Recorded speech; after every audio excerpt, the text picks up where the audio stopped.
আজ এমন কি হলো যে সব ছুটে পালিয়ে যাচ্ছে? সব কিছু জানতে হলে পুরো ভিডিওটি দেখো। প্রতিদিনের মতন আমি আর চুনু কাজে বেরিয়ে পড়েছিলাম। কাজের সাইডে এসে যে যার মতন কাজ করতে লেগে গেল। কাজ করতে করতে দেখি আবার পাটালিতে চলে এসেছে। তারপরে বলছে নাকি তুই তো এআই দিয়ে ভালোই ভিডিও বানা, আমাকেও বানিয়ে দে।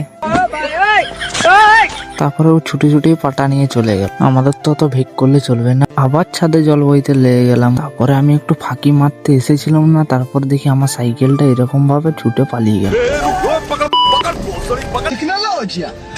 কত সব বাদ দিয়ে আমিও আমার কাজে লেগে পড়লাম। মানে তোমাদেরকে একটা কথা বলতেই ভুলে গিয়েছিলাম যে আমার ভিডিও আসছিল না কেন, মানে আমার ক্যামেরাতে জল ঢুকে গিয়েছে, তাই আমি ভিডিওটি দিতে পারিনি। ক্যামেরার ভিডিওটি এখন দেখো, জল ঢোকার পর ভিডিওটি দেখো। মানে কি বলবো তোমাদের, এবারে ওই কথাটা বাদ দাও। আমি নিচে ভিডিও আর মিস্ত্রিরা বল ছাদটা পরিষ্কার করে দিয়ে যা, কি করা যাবে আমিও লেগে পড়লাম। এইসব কান্না আছে।